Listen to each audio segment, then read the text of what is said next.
Adam Wasser.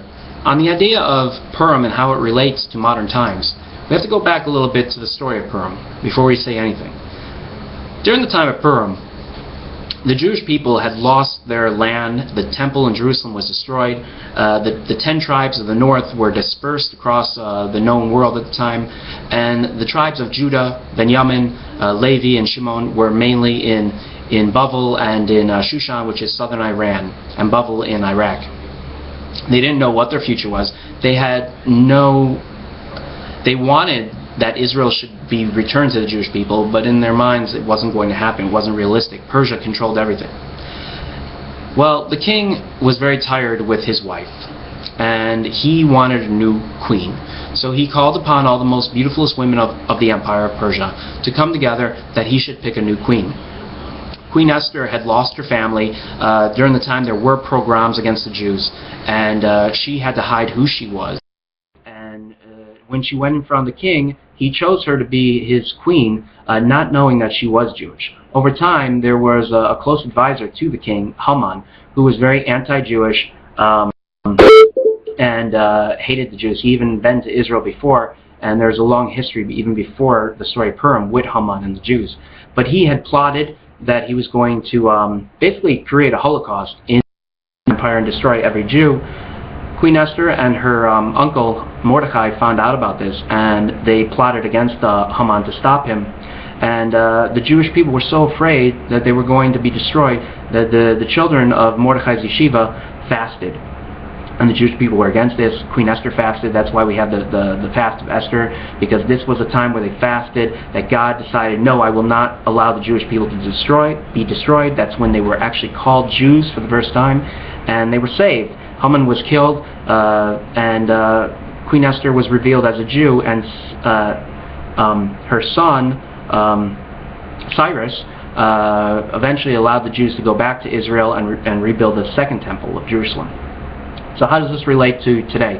Well, today we have a lot of struggle with the Jewish people in the diaspora, and even in Israel, where you have people constantly attacking them, constantly wanting a Holocaust upon them.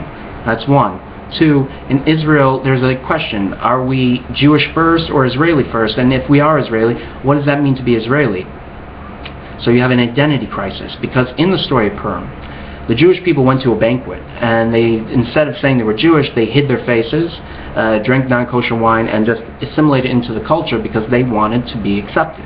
So we, during Purim, wear costumes in symbolic message of this time where we hide ourselves, but we, in truth, behind the mask, are Jewish, and we can't, in the end, hide that. And Queen Esther, she hid that she was Jewish, but in the end, she had to reveal herself. We drink liquor and all that on Purim to remind ourselves that as drunk as we are going to get, as happy and all that, we in the end must remember who we are and where we came from, but yet celebrate, because where there is a negative, there is always a positive. Wherever there is destruction at hand, a positive can be found, and that's how we must live our lives, with the idea that whatever happens and whatever bad things come our way, at the end of the day we must grow out and expand our future and not hold ourselves back to the past. We give gifts. It's customary to give 3 gifts on Purim, usually fruit baskets, and this is a symbolization of that we are a family, that we help each other, that we grow with one another, and that we don't forget one another. You know, in the Jewish world, we are so spread out. We're all over the world. Some communities, like Colorado Springs, where you got the 600 Jews, but yet a community is found. Jews do work together, and the whole entire Jewish world finds these people and helps them as well. And that's a part of being Jewish. Wherever you are, if you're Jewish, there's help. So the idea of the holiday Purim and the idea of being a modern Jew in the modern world have a lot of relation with one another, in the idea that we were exiled people in a foreign land, and yet we survived. We made it. And we make it today. We have a lot of problems, we have a lot of division, but in the end we know who we are, and we have that, even if it's deep inside us, we know where to turn when the tough get going, you know? There's a lot of bad things happening to the Jewish people around the world. Synagogues being burnt, Jews being killed, Palestinians going into Jewish homes and killing babies and women and children.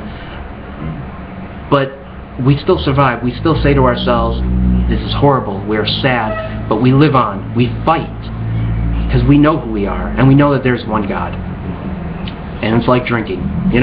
One night of just getting really drunk to celebrate. A lot of bad things happen, a lot of shit happened, but we made it, and we celebrate our future. There's a lot more to say about this issue, but YouTube doesn't really allow me to talk too long, and that's probably a good thing. Nonetheless, a wonderful, happy Purim to everyone.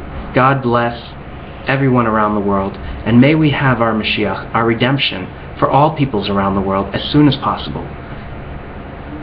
But ultimately, we can't wait for the Messianic year to come. We can work together, we can strengthen ourselves and strengthen Israel, and know that although they want to throw us into the sea, we will stop them. God will stop them if we are united and strong as the story of Purim tells us to. Amen, and take care.